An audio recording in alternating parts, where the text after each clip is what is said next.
So hello guys welcome back to my YouTube channel. So आज हम करने वाले हैं क्लास 9 का मिड टर्म का एग्जामिनेशन प्रीवियस ईयर का क्वेश्चन पेपर है जिसका कोड है 041। सही है। सो आइए स्टार्ट करें। आज हम फर्स्ट टू 20 क्वेश्चन करेंगे MCQs वाले। ठीक। सो स्टार्ट करते हैं। तो question number 1। So question number 1 है √32 डिवाइडेड बाय √2। ओके।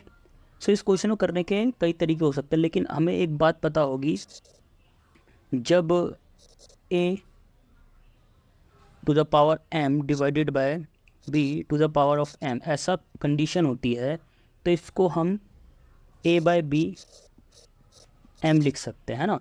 उसी तरह यहाँ पे देखो, इसके पास भी रूट है। रूट का मतलब होता है उसकी पावर 1/2। इसके पास भी रूट है, तो यानी दोनों की पावर सेम है, तो इसको हम ऐसा लिख सकते हैं 32 डिवाइडेड बाय 2 रूट। इससे कट जाएगा जो कि √16 हो जाएगा। 16 की वैल्यू 4, तो क्वेश्चन नंबर 1 का आंसर हो जाएगा 4। Question number 2। क्वेश्चन नंबर 2 में कि कौन से क्वाड्रेंट में -2 और 5 लाई करेगा। जो पहला वाला होता है ये x एक्सिस के लिए होता है और ये y एक्सिस के लिए होता है, ये बात पता होगी। तो क्वाड्रेंट में ये फर्स्ट होता है, सेकेंड, थर्ड और फोर्थ। ठीक है। उसके बाद हमें ये भी पता होना चाहिए कौन कौन सा x होता है। ये वाले x एक्सिस होता है ये पूरा, ये y एक्सिस होता है। यहाँ पे ये x एक्सिस प्लस का होता है, y यहाँ पे प्लस का होता है, यहाँ पे x माइनस का होता है और इधर y माइनस का होता है। ठीक है। तो यहाँ पे देखो x जो है माइनस का, x माइनस यहाँ पे हो रहा है, ठीक बात। और y प्लस का है। y प्लस कहाँ का होता है, इधर ऊपर होता है। तो कौन से क्वाड्रेंट में आएगा, ये फर्स्ट क्वाड्रेंट होता है, ये सेकंड होता है, ये थर्ड होता है और ये फोर्थ होता है, तो सेकंड में आएगा। तो 20। और क्वेश्चन नंबर 3। क्वेश्चन नंबर 3 में बोला है सेमी पेरीमीटर। सेमी पेरीमीटर का मतलब होता है ऐसे करते हैं a + b + c divided by 2। तो सेमी पेरीमीटर इसको सम करेंगे 20, 28 और 24 का, तो ये कितना आ जाएगा 20, 28, 48 और 4 52 72। 72 को 2 से डिवाइड करेंगे आ जाएगा 36। ठीक। एक लीनियर इक्वेशन की इन 2 वेरिएबल हैज़ इन्फिनाइट सॉल्यूशन, क्योंकि अगर x + y दे रखा है, कोई भी कुछ भी दे रखा है, x की वैल्यू हम कुछ भी रखेंगे तो y की वैल्यू कुछ भी मिलेगी, तो हम कभी भी कुछ भी वैल्यू रख सकते हैं, तो इन्फिनाइट सॉल्यूशन हो जाएंगे इसके। तो क्वेश्चन नंबर 4 तक तो बहुत ईजी था, है ना। Question number 5। क्वेश्चन नंबर 5 में क्या है, 5 में एक ट्राइंगल ABC बना लेते हैं, क्या दिक्कत है, 1 मिनट। ठीक है। तो ABC एक ट्रायंगल हो गया, चलो बहुत बढ़िया। ABC एक ट्रायंगल हो गया।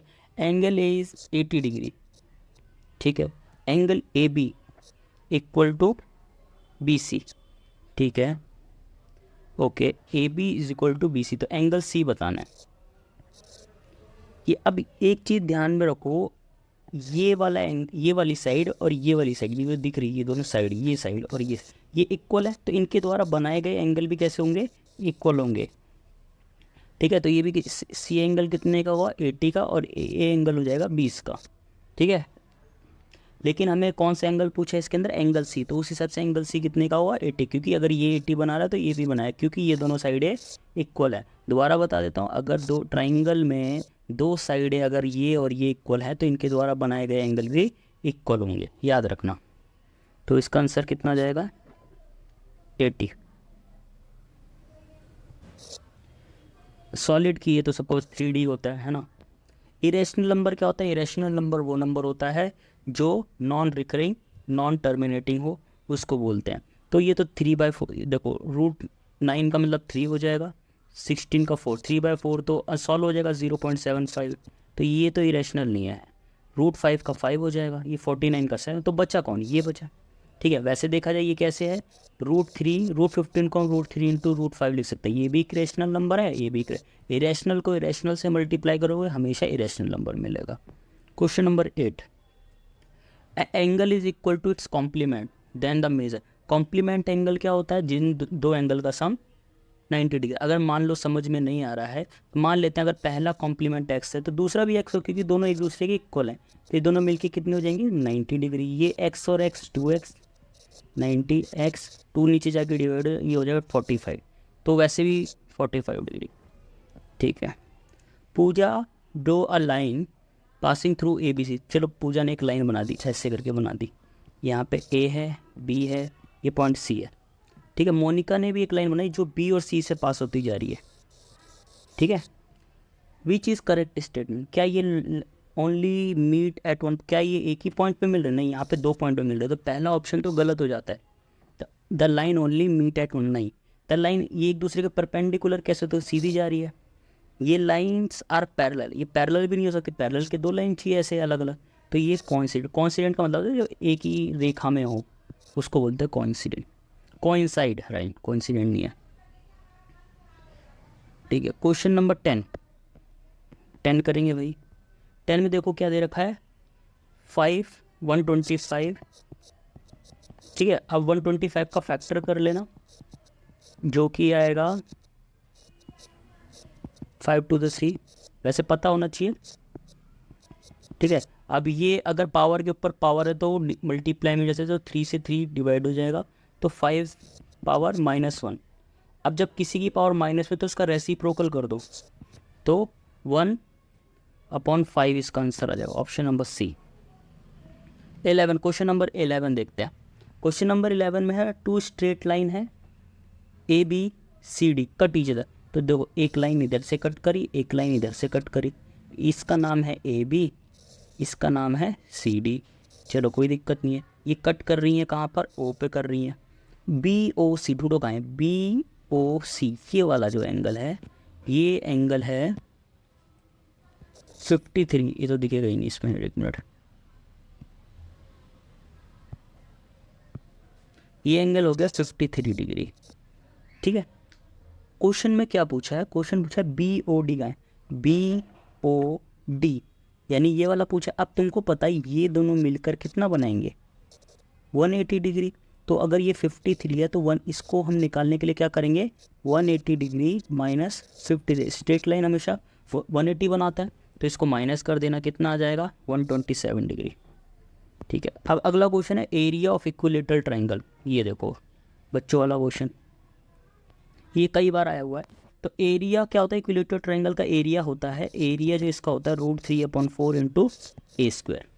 ठीक है, तो एरिया इस क्वेश्चन में पहले से ही दे रखा है, कितना है, 16√3 सेंटीमीटर स्क्वायर। ठीक है, अब ए की वैल्यू निकाली ना मैं, तो √3 डिवाइड में चला जाएगा और 4 कहाँ चला जाएगा, ऊपर। √3 से √3 कट गया, 64A²। अब ये ए की वैल्यू हो जाएगी √64 का मतलब होता है 8। ये कहाँ गया, कोई ऑप्शन नंबर सी। ठीक है, नेक्स्ट क्वेश्चन देखो क्या है। नेक्स्ट क्वेश्चन हमारा a b equal to q r, b c equal to p r, ये कब कॉन्ग्रेंट होंगे। तो एक चीज़ हमेशा याद रखना, जो उनके कॉरस्पॉन्डिंग एंगल या फिर साइड्स हो गई, वो हमेशा एक साइड एक जैसी दिखनी चाहिए। जैसे यहाँ पे angle b equal to angle r, तो बी और आर साथ में होनी चाहिए। अगर यहाँ पे बी बीच में है, यहाँ पे तो आर बीच में नहीं है ना, तो ये तो गलत हो गया। यहाँ पे देखो बी बीच में है, आर भी बीच में, तो ये हो सकता है आंसर। यहाँ पे भी देखो, क्योंकि हम पहले इसी से कर रहे हैं, क्योंकि ऑप्शन वाला है। ठीक है, एमसीक्यू में ऐसे ही करते हैं, बी और आर साथ में होनी चाहिए। देखो बी और आर इसमें भी साथ में, चलो पहले नंबर पे। यहाँ पे देखो बी इधर है पहले पे, ये भी आंसर नहीं है। तो हमारे पास 2 ऑप्शन बचे, बी और सी, इन दोनों में से हमें आंसर ढूंढना है। तो अब देखो यहाँ पे ए के कॉरस्पॉन्डिंग क्या दिखा रहा था, क्यू। बस ढूंढ लो ए के कॉरस्पॉन्डिंग क्यू किधर है। देखो यहाँ पे तो नहीं है, ए के कॉरस्पॉन्डिंग पी आ गया, तो ये भी आंसर नहीं है, तो बी आंसर होगा। ठीक है, ऐसे एलिमिनेट करके भी क्वेश्चन को हम कर सकते हैं। ये देखो इसमें बोला 2 is a solution of equations का सॉल्यूशन दे रखा है, तो ये तो बहुत ज़्यादा इजी क्वेश्चन हो गया। 2x + 3y = k। x की वैल्यू 0 है, x की वैल्यू 2 है, y की वैल्यू 0 है, रख दो और सॉल्व कर दो, तो आंसर आ जाएगा, ये तो 0 हो जाएगा, तो 2 2 = 4, तो k की वैल्यू 4 आ जाएगी।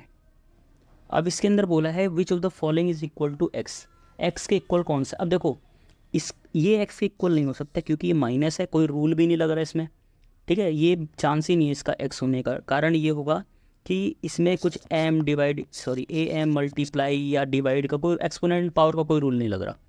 ठीक है, तो ये तो वैसे नहीं होगा। ये वाला चेक कर लेते हैं, जब बेस सेम होता है तो ये दोनों क्या हो जाते हैं, ऐड हो जाते हैं, पावर ऐड हो जाती है। x सेम है तो पावर क्या हो जाएगी, ऐड हो जाएगी। लेकिन ऐड करने पर 1 तो नहीं आएगा क्योंकि ये मुश्किल है, ये भी नहीं होगा, ये भी नहीं है।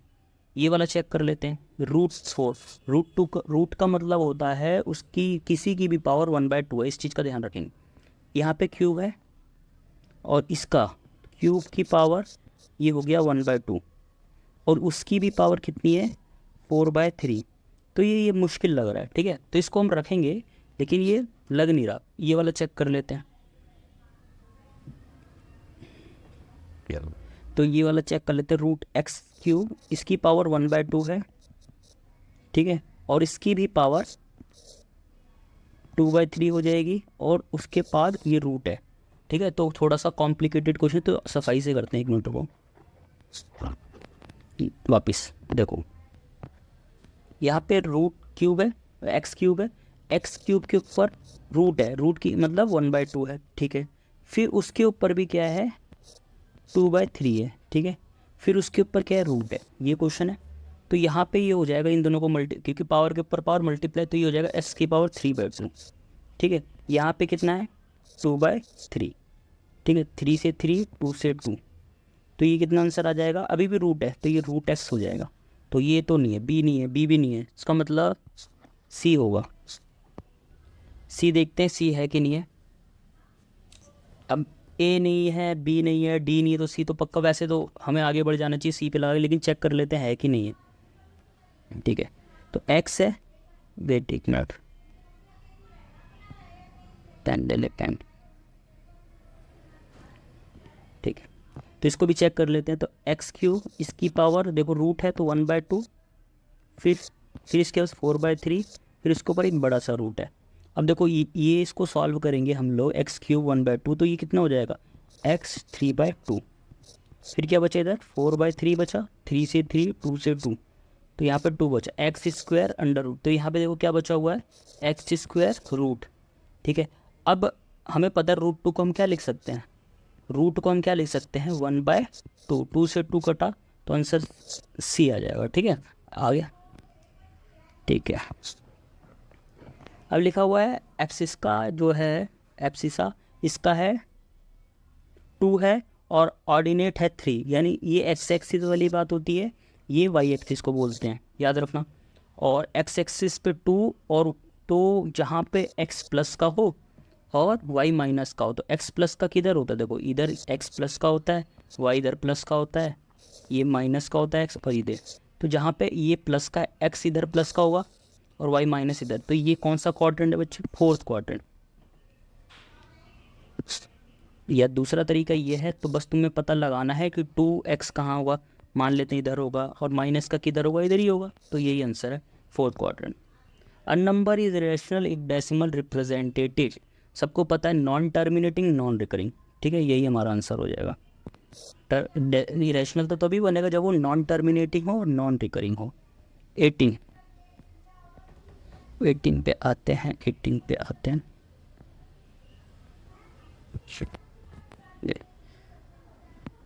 थोड़ा क्लियर कम है इसमें। The triangle made by 2 intersecting line, ये दे रखा है, इसमें ये दे रखी है ये वाली साइड RQ = NQ, एक ये दे दिया, चलो एक साइड। इसमें बताना है कि इसमें एक इन्फॉर्मेशन और जोड़ी है जिससे ये कॉन्ग्रेंट प्रूव हो जाए, ठीक है। तो मैंने देखा RQ = NQ, ठीक है। फिर ये वाला हमें पता ही वर्टिकली अपोजिट एंगल है, इसका नाम क्या होगा PQR, ठीक है। इसका हो जाएगा, ये होगा PQR और ये हो जाएगा MQN। तो देखो एक साइड हो गया, एक एंगल हो गया। देखो ये साइड एंगल, ये वाली अगर साइड मिल जाए तो बात बन जाए। ये साइड कौन सी हो जाएगी, PQ =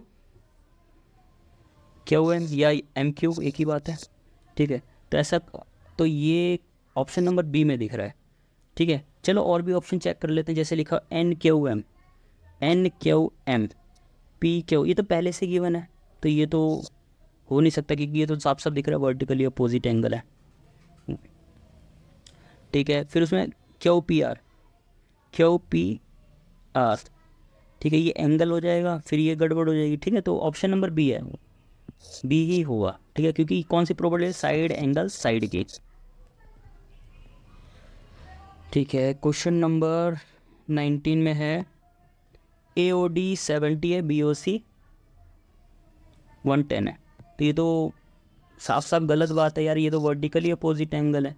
दो लाइन एक दूसरे को कभी भी कट करेगी, आमने सामने कोण बराबर होते हैं, लेकिन इसमें तो बराबर दे नहीं रखा, तो A is false but R is true. और R में देखो क्या लिखा हुआ रीजन में, vertically opposite angle are equal, ठीक है। तो ऑप्शन नंबर डी हो जाएगा, क्योंकि देखो असर्शन इज फॉल्स, तो इसमें डी लग जाएगा, ऑप्शन नंबर डी।